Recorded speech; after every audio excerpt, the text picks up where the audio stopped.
আমাদের প্রবাসী ভাইয়েরা বিদেশ থেকে কি পরিমাণ কাজ করতেছে আমি অভিভূত। বাক্সমুড়ার সকল প্রবাসীদেরকে আমি স্যালিউট সহ বুড়িচং উপজেলার সকল প্রবাসীদের আমি স্যালিউট জানাই আপনাদেরকে। আপনাদের আবেগ, এই বুড়িচং উপজেলার যত প্রবাসীরা যে কষ্ট করে বিদেশ থেকে টাকা পাঠায়, এই প্রবাসীদেরকে আমি স্যালিউট জানাই। আপনারা আমার জন্য যে কাজ করছেন আমি আপনাদেরকে আজীবন স্মরণ রাখবো। আপনাদের কোনো বিপদ হলে আমি চেয়ারম্যান হই বা না হই, আমাদের পরিবার আমরা সদা জাগ্রত আছি। আপনারা বিদেশ থাকলেও আপনাদের কাজটুকু আমরা করার দায়িত্ব নিলাম।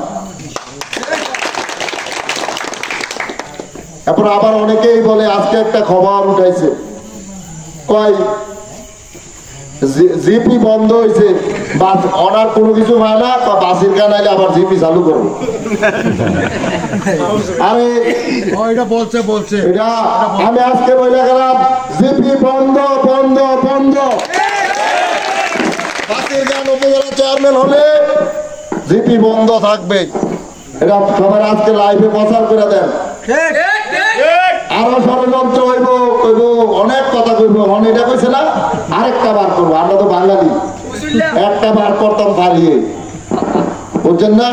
আমি লাইভে বইলা গেলাম আমার সিএনজি শ্রমিক সাধারণ ভাইদেরকে কোন জিপি উঠবে না পরিচয়ে।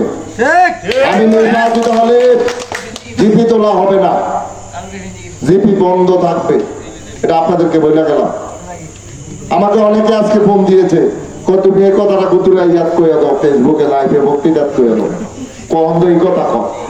সিএনজি ড্রাইভার আমার ফোন দিয়েছে কয়েকজন আজকে, ভাই আপনি বলবো আইলে জিপি লওয়া মানছে এটা প্রচার করে। আমি কই রাহ কইতেছি অন এটা পাইছে, আবার কোনটা কখন করে আল্লাহ জানে, মাথা ঠিক নাই, আল্লাহ গল্লা কইতেছে, দিশার হয়ে যেতেছে। আমি আপনাদেরকে বলি, আমি সব সময় নিরীহ শ্রমিক সাধারণ মানুষের পক্ষে আমি তার লেগে বেশি কাজ করি।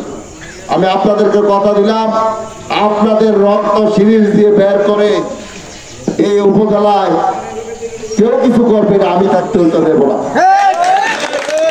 আপনারা আপনাদের সম্মান নিয়ে বাঁচবেন, আপনারা আপনাদের সিএনজি সুন্দরভাবে চালাবেন, কোনো চাঁদা নিতে পারবে না। আজকে আরেকটা কথা বলা যায়, আবার ইলেকশনের আগে আরেকটা প্রচার হবে, আগেই জানি কইব আমার বিরুদ্ধে, কিন্তু তারা অপপ্রচার করতে ব্যস্ত। বাসির খান কেউ থেকে 1 টাকা চাঁদা নিচে দাঁড়ায় বলেন, কারো কাছ থেকে আমি 1 টাকা চাঁদা নিচ্ছি কোনোদিন? কেন সিএনজি শ্রমিক থাকলে দাঁড়ায় বলেন? এরকম প্রচার আসতে পারে, তাদের এখন হচ্ছে অপপ্রচার কাজ হচ্ছে অপপ্রচার করা। আমি প্রথম থেকেই অপপ্রচারের শিকার হয়েছি। আমি ওই দিন আঞ্চলিক নির্বাচন কার্যালয়ে যখন প্রতীক বরাদ্দ দিল, তখন আমি কিন্তু মাইক সুইচ টিপ দিয়া মাইকে বললাম সবাইরে মার্কা দিল। আমিও আনারস চাইছি, আখলাঘাটার চেয়ারম্যান মহোদয় উনিও আনারস চাইছি। তাই ওনারে বললাম যে আমি প্রথমে মাইক দিয়ে আমি বললাম, আমি যদি আজকে সমঝোতা করি তো আমার নির্বাচন এটাই শেষ। আমি আপনার এই আমি সর্বকনিষ্ঠ প্রার্থী 4 জনের মধ্যে, আমার দয়া করে আনারসটা দিয়ে দেন। আমি অনেক কিছু করছি, এই আনারসটাই না চাইছি মাত্র, এটা দিয়ে দেন। পরে এটা তো আমার পুরান মার্কা, আমি তো পুরানো কার নতুন এটা আমার লাগবে। পরে যা ওনারা শ্রদ্ধা জানায়, আজকে আমি ওনারা শ্রদ্ধা জানাই, উনি আনারসটা ছাইড়া দিছে।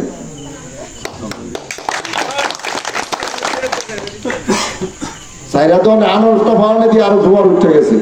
তো ওনারা কয় কি আরে আনারসটা ফাউনে জোয়ার পারছে না, ওইতে তো সুবিধা, পূর্বে কাটা ভিতরে রস, মার্কা আমার আনারস, মজা না? আপনারা সবাই ভালো থাকবেন, কেন্দ্রে ভোটার নিবেন সবকিছুর। আমি যুবক ভাইদেরকে বলি, আমি আপনাদেরকে সবাই চিনি, আপনারা ভোটার কেন্দ্রে নিবেন। ষড়যন্ত্রকারীরা ষড়যন্ত্র করুন, আপনারা কেন্দ্রে ভোটার নেবেন। ভোটে আমি নির্বাচিত হতে চাই, আমি ষড়যন্ত্র করে নির্বাচিত হতে চাই না। আপনারা সবাই মিলে কাজ করবেন। সবাইকে ধন্যবাদ। এই প্রোগ্রাম যারা আয়োজন করছেন, আমার মুরব্বী বাবারা, আপনারা যে কষ্ট করে আইছেন, আমি আমাদের পরিবারের পক্ষ থেকে, আমার ব্যক্তিগত পক্ষ থেকে আপনাদেরকে কৃতজ্ঞতা জানিয়ে আপনাদের সুস্বাস্থ্য মঙ্গল কামনা করে আমার বক্তব্য শেষ করছি। আসসালামু আলাইকুম।